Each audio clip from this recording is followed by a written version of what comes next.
Greetings, Business 10 students. This is Mr.D, and this is week number 3 in our 8-week class here at Norco College.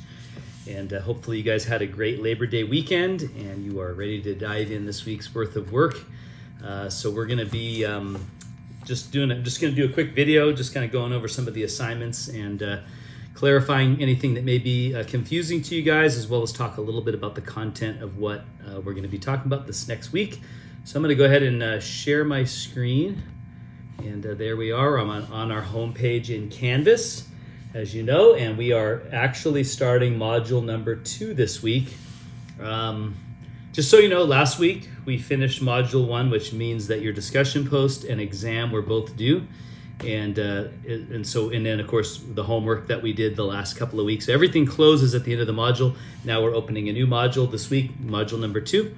If for some reason you missed anything critical, like an exam or the discussion post, please get a hold of me and we'll work out having you make that up at some point or another. So anyway, this week's week number 3, and I'm going to go ahead and go to module number 2, and I'm going to scroll down. It actually starts right on week number 3, and so we're going to be looking at 2 chapters this week, chapter 7 and chapter 8. I believe chapter 7 deals with leadership, and then I think chapter 8 starts to get into human resources. Let me grab my book, which I should have already had out. So I actually have a copy of the latest book, which is the 13th edition, but you're only using the 12th edition, I think, for this class. But if you have the 13th, you're fine as well, and all the chapters are pretty much the same, so I'm not too worried about it. But yeah, chapter 8 actually is on structuring organizations for today's challenges.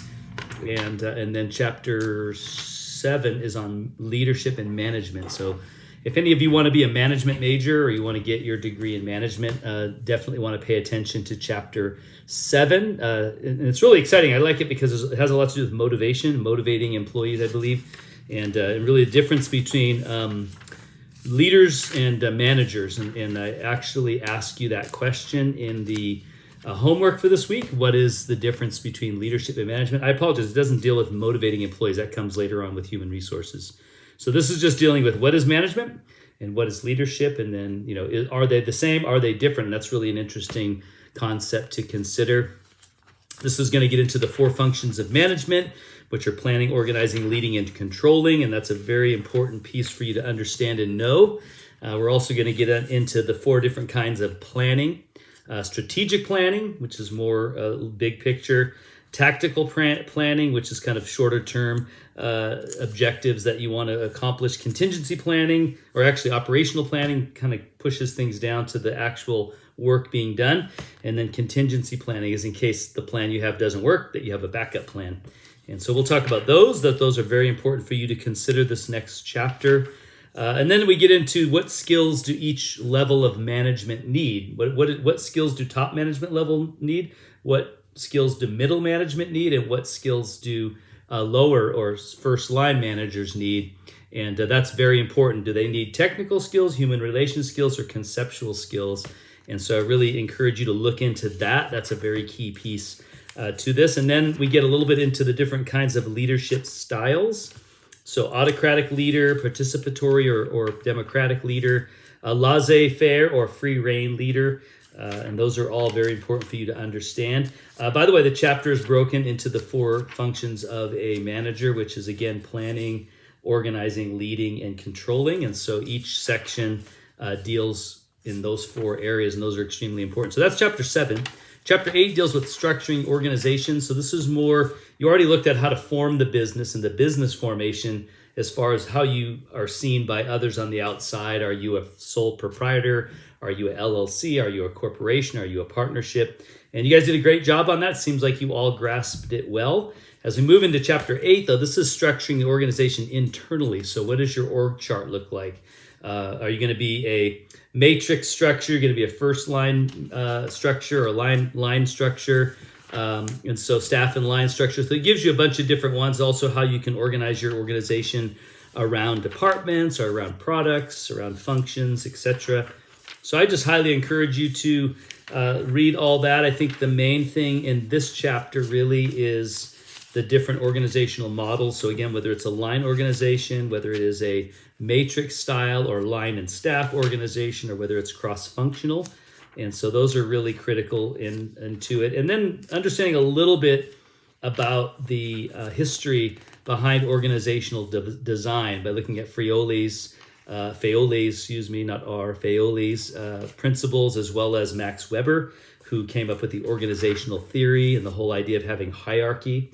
And then a very big piece on chapter 8. This is the reason I included it in the readings or in the study, is you want to really understand the difference between centralized and decentralized. That's very important.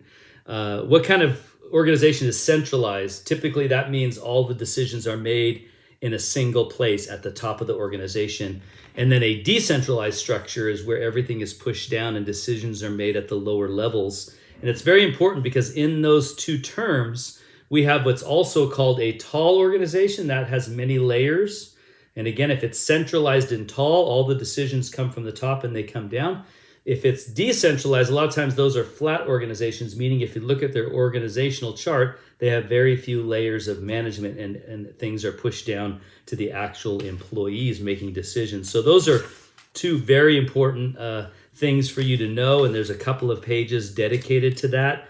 So you have a broad and narrow, you have a tall, and you have a flat organization. So understanding those terms is going to be very valuable to you as you take the quiz and you understand management and leadership. So that's just a quick little summarization of this week's content. So you're going to be doing a check-in. See my screen? You're going to be doing a check-in assignment. Again, we're going to be answering 4 questions, 2 on chapter 7, 2 on chapter 8. I think I actually asked you about the difference between decentralized and centralized organizations. You're also going to you have the PowerPoints there if you need them. You also have a homework. So I'm asking you, what is the difference between leadership and management? Are they the same? Are they different? And I believe it's a 2-part assignment. You also have to take a leadership assessment at the bottom. So it's 2 parts. Don't miss them. If you only turn in one, you'll only get 5 points or half the points, 6.5 points or 6.25 points. So make sure you do both. That you answer the questions about management and leadership and that you take the assessment. And you can take any one of those assessments. I gave you like 5 to choose from. Of course, there's going to be a quiz on chapters 7 and 8. That'll be due. And then you have your next discussion post. And again, discussion post is where you're watching the video, in this case, answering the initial questions, making your initial response. And then you do that this week, week 1. And then the next week, you have 2 weeks to do this. Respond to other students' posts. And this particular one is outstanding. It's Dan Pink, one of my favorite authors and speakers today. He really kind of captivates and captures some of the most important trends happening in business. And in this case, he's talking about motivation. He's talking about, how do we motivate people and what's the best way? And we've been using all these archaic methods, but what we need to do is focus on intrinsic motivators. So next week, you'll be covering that. You'll be covering the topic of motivation. And that's going to be a valuable lesson because it's going to be all about the intrinsic motivators, those things that come from within us, versus extrinsic, which is those that are outside of us. Extrinsic motivators work good for some things, but intrinsic motivators are the ones that really bring us to truly being motivated in most cases. So you'll learn about that next week. But watch that video. Outstanding. It's a little long. It's like 18 minutes, but I guarantee you'll be thinking back on that video for the next 10 years of your career, your working experience. So that's it for this week. Everybody have a great week. Sorry that I went a little long today, but I wanted to do a little recap of last week as well as talk about what you should focus on this week. So have a great week.